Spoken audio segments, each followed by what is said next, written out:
Bismillahirrahmanirrahim. Assalamu alaikum dear students. Myself Dr. Saida Nureen and today we are going to study about terminal velocity. In the last lecture हमने जो है वो viscous drag and Stokes law के बारे में पढ़ा था जो कि basic definitions हैं और basics हैं of your fluid dynamics.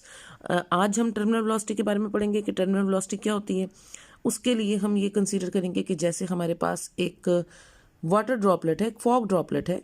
Fog droplet यानी जैसे आपने देखा होगा कि जैसे जब ये आजकल जिस तरह सर्दियां हैं और वो धुंध के अंदर क्या होता है कि फॉग के जो ड्रॉपलेट्स हैं वो एटमॉस्फेयर में खड़े होते हैं सुबह के टाइम, और वो जब वो एटमॉस्फेयर में एक जगह पे खड़े होते हैं और उसके बाद वो नीचे की तरफ गिर जाते हैं और थोड़ी देर बाद जब धूप निकलती है तो फिर वो नीचे की तरफ गिर जाते हैं और एटमॉस्फेयर क्लियर हो जाता है.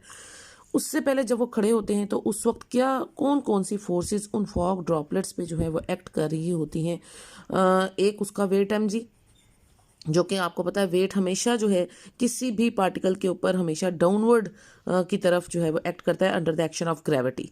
ठीक है, तो वेट जो है वो डाउनवर्ड एक्ट करता है और उसके ऑपोजिट जो अपोजिंग फोर्स, जैसे मैंने आपको लास्ट लेक्चर में बताया था कि अपोजिंग फोर्स जो है फ्लूइड्स के अंदर जो अपोजिंग फोर्स है, सॉलिड्स के अंदर अपोजिंग फोर्स आपकी मोशन की जो अपोज करती है वो फ्रिक्शन होती है. इसी तरह फ्लूइड्स के अंदर जो अपोजिंग फोर्स होती है वो उसकी ड्रैग फोर्स होती है.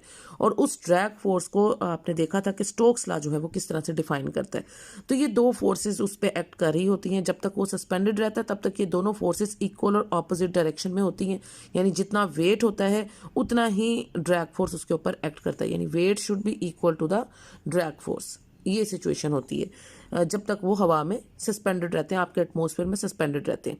जब उसके बाद थोड़ी देर बाद जैसे ही धूप निकलती है तो क्या होता है कि वेट ऑफ द ड्रॉपलेट जो है वो इंक्रीज कर जाता है as compare to the drag force. That's why वो जो ड्रॉपलेट्स है वो नीचे की तरफ गिर जाते हैं, क्योंकि जब वेट बड़ा हो जाएगा ड्रैग फोर्स से तो फिर वो ड्रॉपलेट नीचे की तरफ गिर जाएगा और आपका एटमॉस्फेयर जो है वो क्लियर हो जाता है. ठीक है, तो सबसे पहले हम देखते हैं कि इसकी डेफिनेशन क्या है, वो मैं आपको मार्क करवा देती हूँ, फिर हम इसको इसकी एक्सप्लेनेशन एंड डेरिवेशन करेंगे. तो कंसीडर अ वाटर ड्रॉपलेट, ये इसकी डायरेक्ट उन्होंने एक्सप्लेनेशन स्टार्ट कर दी है. ठीक है, एक्सप्लेनेशन एंड डेरिवेशन ये साथ ही उन्होंने इसकी स्टार्ट कर दी है.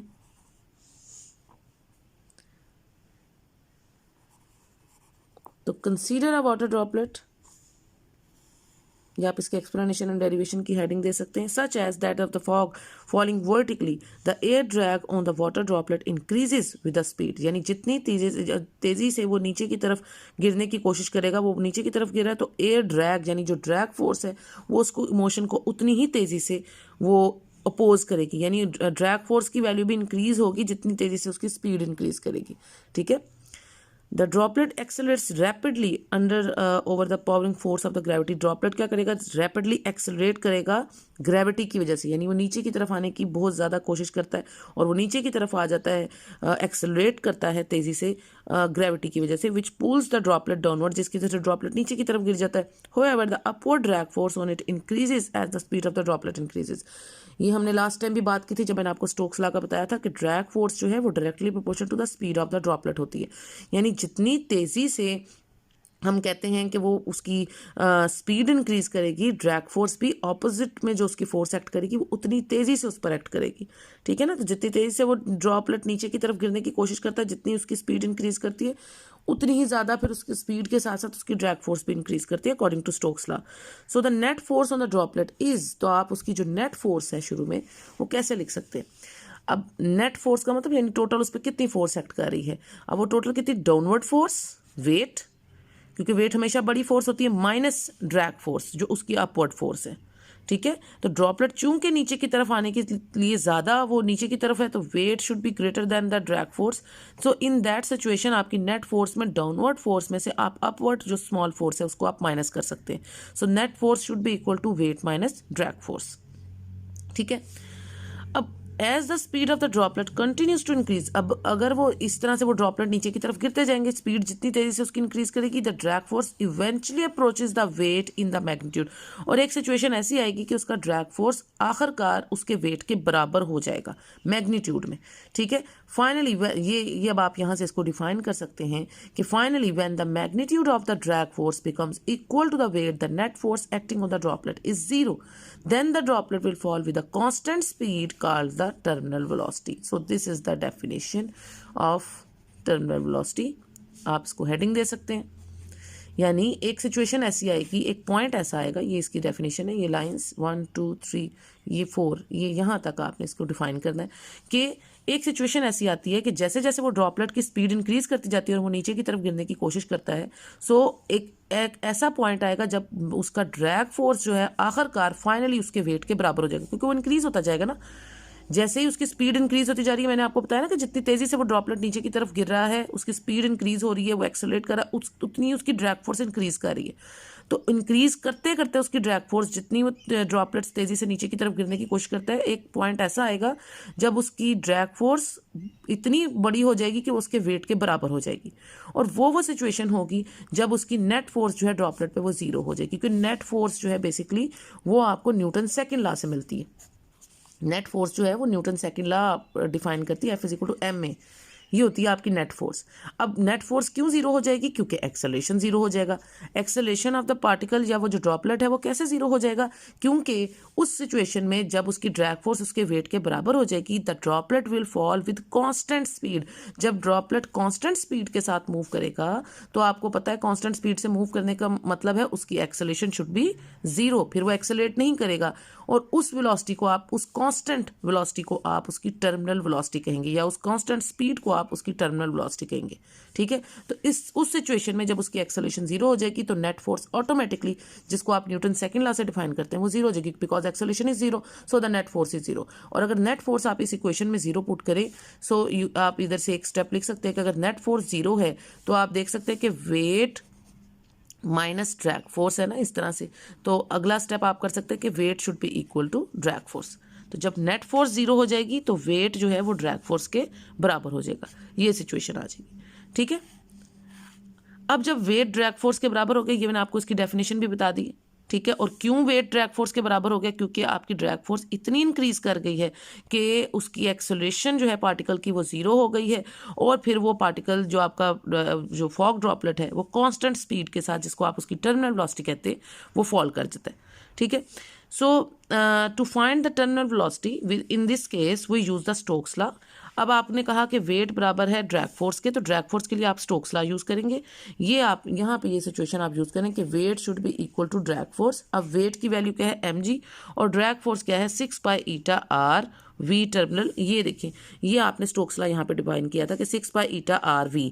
ये जो v है बेसिकली, अब आपका, आप इसको v के नीचे छोटा सा t लिख सकते हैं, उसका मतलब है उसकी terminal velocity. So weight should be equal to drag force, यानी mg is equal to 6π r v, और v के नीचे छोटा सा आपने t लिखना है ताकि पता चले ये टर्मिनल वेलोसिटी है। तो ये सिचुएशन अब आपने लगा दी है। अब यहाँ से आप v टर्मिनल आसानी से निकाल सकते हैं। ये देखें, v टर्मिनल जो है वो इक्वल होगा, ये जो इसके साथ सारी चीज़ें मल्टीप्लाई हो रही हैं, ये सेकंड साइड पे जाके डिवाइड हो जाएंगी ना। So v terminal should be equal to mg over 6π r। ये जो इसके साथ मल्टीप्लाई हो रही थी, ये इस तरफ जाके दूसरी तरफ डिवाइड हो जाएंगी। तो ये आपका v टर्मिनल आ गया।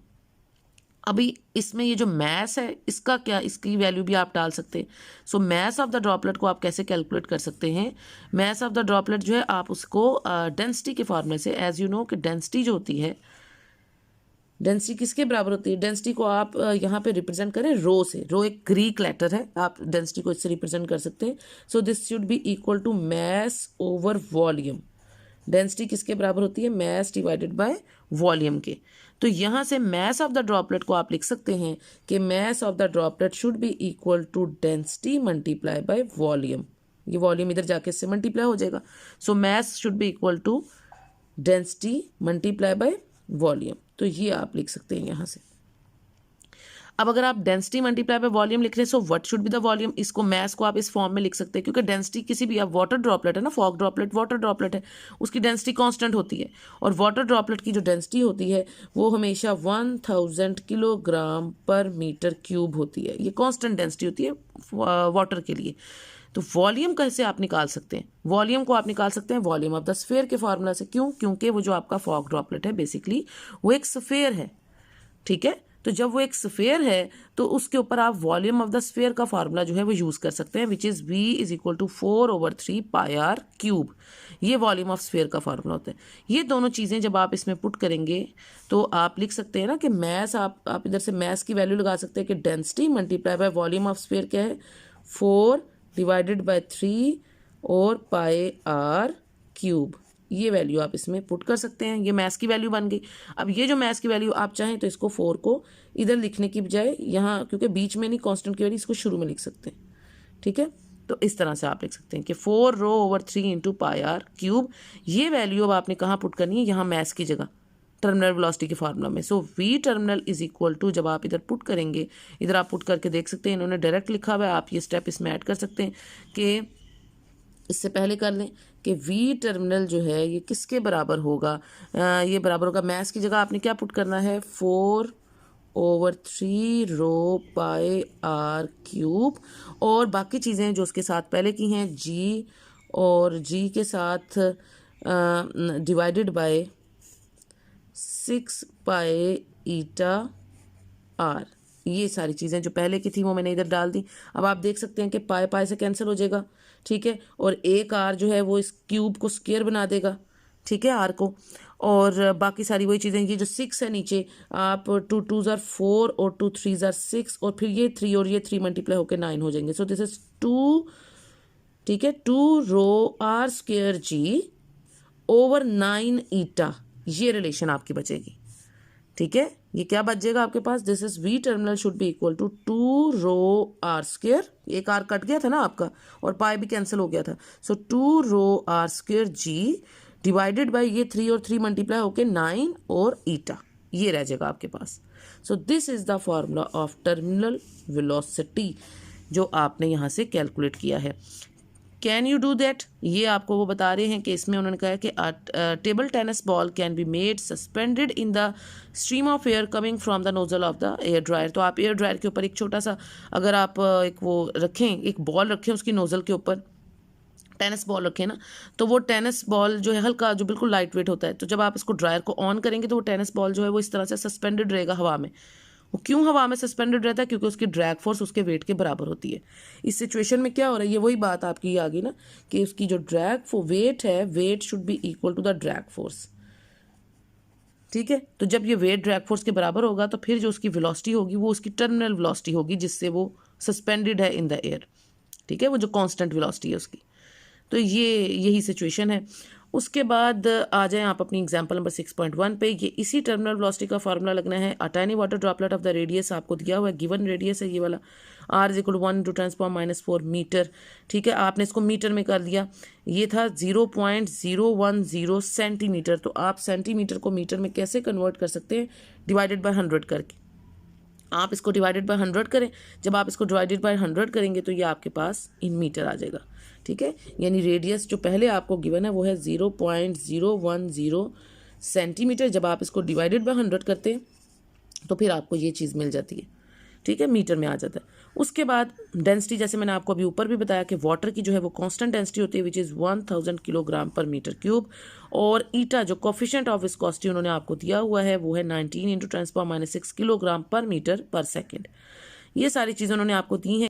कैलकुलेट इट्स टर्मिनल वेलोसिटी, आपने उसकी टर्मिनल वेलोसिटी जो है वो कैलकुलेट करनी है। तो टर्मिनल वेलोसिटी कैलकुलेट करने के लिए यही फार्मूला है, या आपने अगर आगे न्यूमेरिकल्स में सॉल्व करना है तो आपको ये फार्मूला याद भी करना पड़ेगा कि वी टर्मिनल जो है वो 2 rho R square G over 9 ईटा, या 2 जी आर स्क्वायर रो ओवर 9 ईटा, आप जैसे इसको याद कर सकते हैं उस तरह कर सकते हैं। अब जब आप ये फार्मूला इधर लगाएंगे तो 2 मल्टीप्लाई बाय जी की वैल्यू होती है 9.8। ठीक है, तो मीटर पर सेकेंड स्क्वायर। तो पहले आप इसमें फार्मूला लिखेंगे, V T is equal to 2 rho R square G over 9 eta. ठीक है, तो आपने 2 मल्टीप्लाई बाय जी की वैल्यू है 9.8 मीटर पर सेकंड स्क्वायर, रो की वैल्यू कांस्टेंट डेंसिटी है 1000 किलोग्राम पर मीटर क्यूब, और आर स्क्वायर रेडियस जो है वो ये आपने मीटर में करके लिखा हुआ है, इसका आपने स्क्वायर करना है और डिवाइडेड बाय 9, और ईटा उन्होंने आपको गिवन दी हुई है 19 × 10⁻⁶ किलोग्राम पर मीटर पर सेकंड। ये सारी वैल्यूज जब आप इसमें पुट करेंगे so you can get the terminal velocity. बड़े ध्यान से आपने इसको कैलकुलेटर पे कैलकुलेट करना है। पहले न्यूमरेटर की सारी वैल्यूज़ को कैलकुलेट करते हैं, उनको आप लिख लेंगे, फिर डिनोमिनेटर की वैल्यूज़ को कैलकुलेट करके उनको लिखेंगे, और फिर उसके बाद आप उन दोनों को डिवाइड करके आंसर निकालेंगे। कैलकुलेटर पे आपने सारी कैलकुलेशन इकट्ठी नहीं कर लेनी, इस तरह कभी भी आपका आंसर ठीक नहीं आता। कैलकुलेटर में अभी आपने, क्योंकि वो कैलकुलेटर है, कंप्यूटर तो नहीं हो सकता ना, तो आप क्या करेंगे कि ये जैसे स्क्वायर है तो पहले आप स्क्वायर वाली वैल्यू को सॉल्व करें, स्क्वायर वाली वैल्यू को सॉल्व करके फिर इसके साथ ये जो बाहर की टर्म्स हैं इनको मल्टीप्लाई करके लिख लेंगे सारों को, न्यूमिनेटर को, और डिवाइडेड बाय डिनोमिनेटर की वैल्यूज़ जो हैं वो आप अलग से सॉल्व करके उनको नीचे लिख के फिर उनको डिवाइड करेंगे, तो आपका आंसर आएगा। जो ज़्यादातर जो स्टूडेंट्स हैं वो जल्दी में सारा कुछ इकट्ठा आप लोग कैलकुलेटर पे डाल देते हैं और उससे रिजल्ट लेते हैं, तो वो रॉन्ग आंसर आपको देता है। तो ऐसा नहीं करना आपने, तसल्ली से पहले ब्रैकेट सॉल्व करते हैं, ठीक है ना। डोमैथ्स का जो एक आपने मैथ्स में देखा होगा कि किस तरह से आप पहले न्यूमरेटर को सॉल्व करेंगे, ब्रैकेट्स न्यूमरेटर में भी कैसे आप पहले ब्रैकेट्स को सॉल्व करते हैं और उसके बाद आप डिनोमिनेटर की वैल्यूज़ को सॉल्व करके फिर दोनों को डिवाइड करके आप अपना फाइनली आंसर लिखेंगे। तो ये ज़रा कैलकुलेशन आपने ध्यान से करनी है, कैलकुलेटर का यूज़ अच्छे से आपको करना आना चाहिए, तब आपका आंसर जो है वो ठीक आता है। ठीक है स्टूडेंट्स, आई होप मैंने जितनी बातें आज आपको कहीं आपने अच्छे से अंडरस्टैंड कर ली होंगी। अगर किसी पॉइंट की समझ में ना आए या कोई डिफ़िकल्टी हो कहीं पे, तो you can ask me in the comment section. Until the next lecture अपना बहुत सा ख्याल रखें, दुआ में याद रखें। That's all for today students. If you have not yet subscribed my channel, then subscribe my channel now. You can also share my channel and press the bell icon for future notifications. If you really like my lecture, then press the like icon also. Until the next lecture, take care. Allah Hafiz.